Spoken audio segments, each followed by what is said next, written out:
So you're on top of it. You've got your will all in order and you think everything's up to snuff.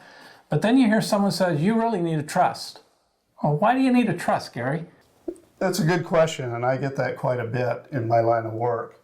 Really, a will does state what you want to happen to your stuff. The only problem with a will is it needs to be probated. You have to get an attorney to take it in front of a judge, get the judge to agree, first of all, that it's the will, and that you can abide by it. A trust, on the other hand, lives beyond the grantor, the person that set it up. You lay out your wishes, you lay out who you want to handle your affairs, and you don't have to go to the court. It saves a lot of time, saves a lot of money, and honestly, with grieving families, when someone passes away, it is a lot less headache, and I see it every day, both ways, with and without. So I've heard of all kinds of trusts, I'm sure you have too, where you can make it last for 1,000 years or expire in 21 years after your death or the death of your youngest grandkid, or irrevocable, revocable. How do you make heads or tails of all this, Gary?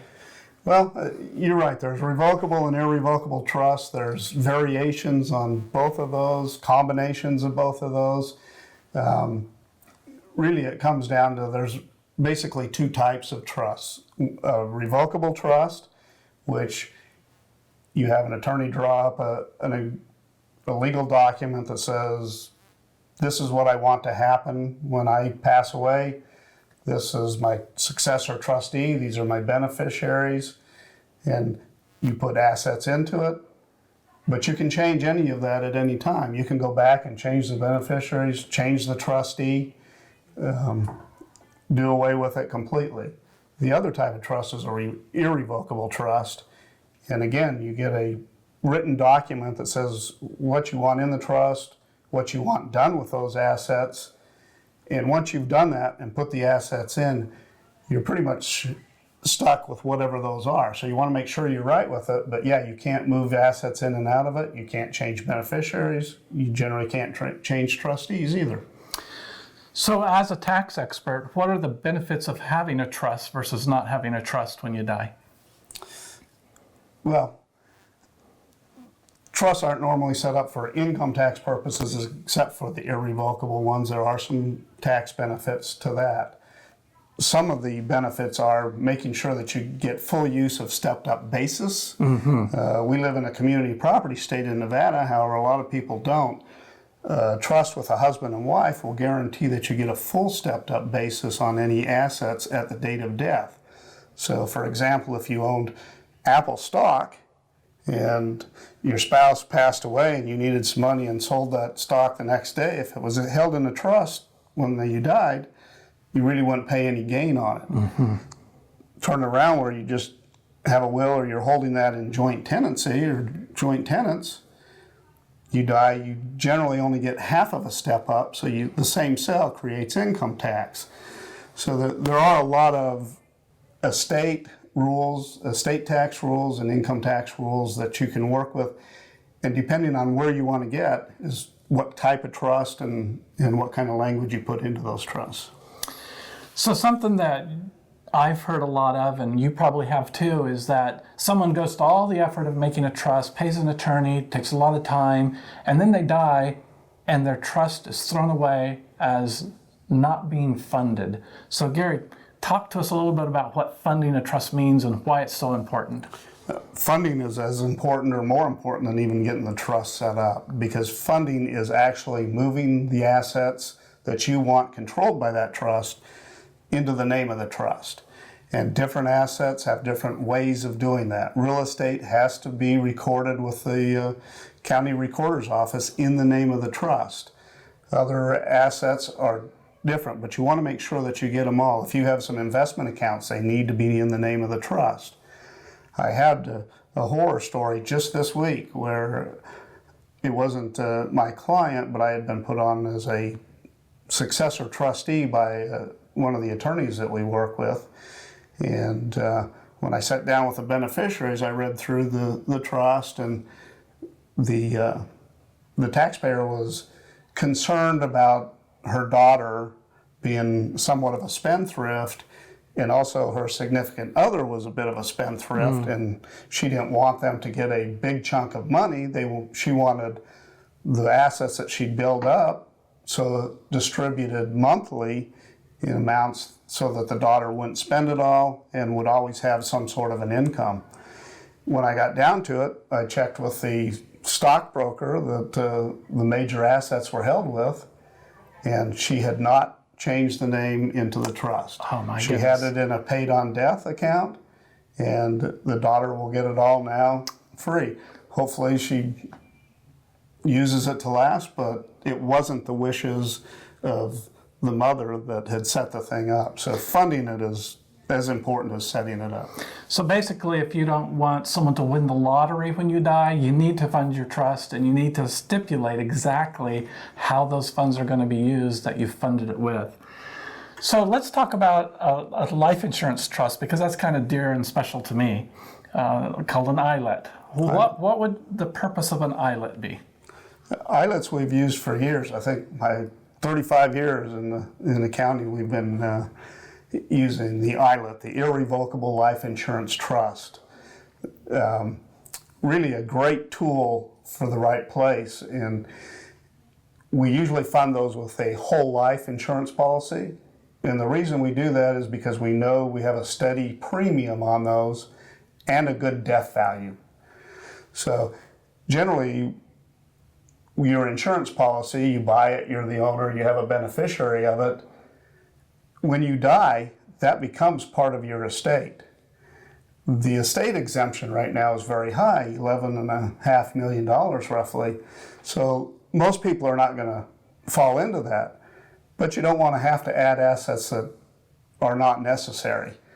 If you had a $10 million life insurance policy and that becomes part of your estate, it doesn't take too much more to get over the top and end up having to pay the estate tax. I would do just a quick example. If you had a $100 million life insurance policy and it was just in your name, you died, a check would come to your heirs for $100 million, and they'd have to turn around and write a check to the Internal Revenue Service for $40 million. You don't want them to participate in it. So you set up an irrevocable life insurance trust, which, remember, the irrevocable you can't change, but you buy the policy in the name of the irrevocable trust, put money into that to pay the premiums, and it's outside of your estate.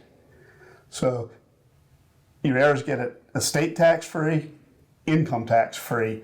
And the other major benefit to one of those is it's liquid. You get liquid cash. The insurance company pays out the money and you can use it. It's great for estates that are not liquid. If you're in real estate, small businesses, those kind of things that may need some cash generation and you don't want to sell at a fire sale, it gives you the liquidity to pay taxes and creditors and maintain those things while you can get a better price for them or get them back into service.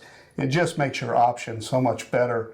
And by using the ILET, you avoid the problems with the estate tax and, as always, the income tax. Well, Gary, I know I said there was one more thing I wanted to talk about. Now, can I add one more? Absolutely. Okay. Let's talk about charity remainder trusts, because people like to throw that up, but I don't know that they exactly know what it is. And I would agree. Most people don't know what they are.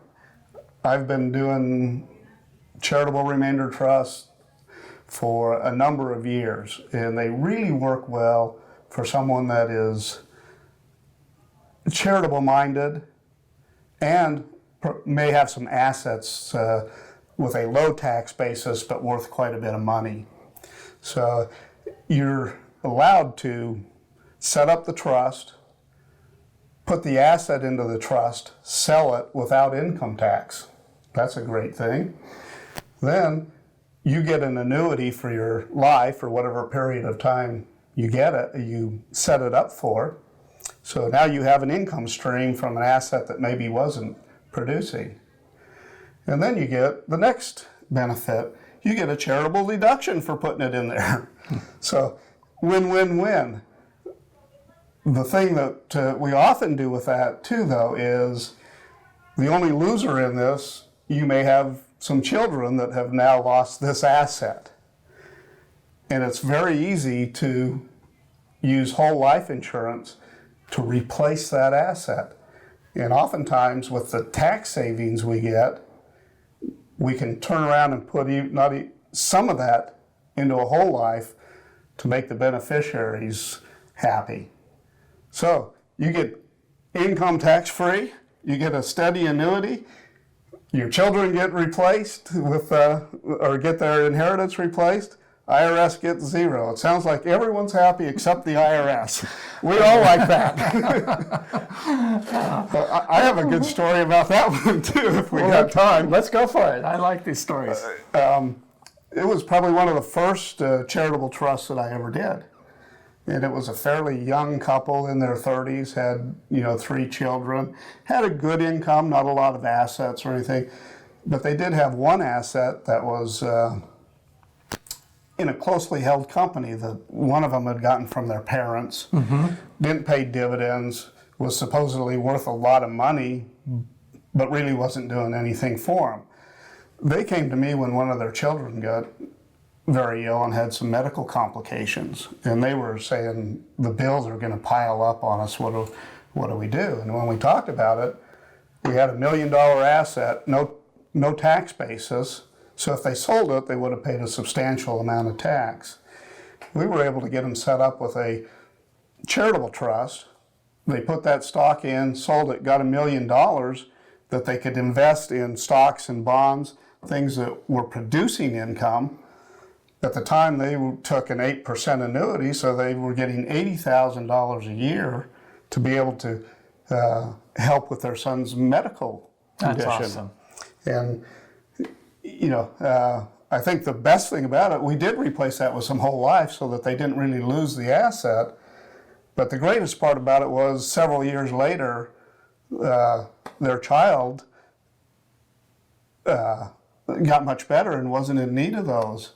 So, I almost tear up on this thing because it was a way that we were able to help our clients in numerous ways.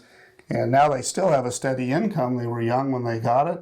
The whole life premiums were low, and they got tax benefits, and now they have money coming in.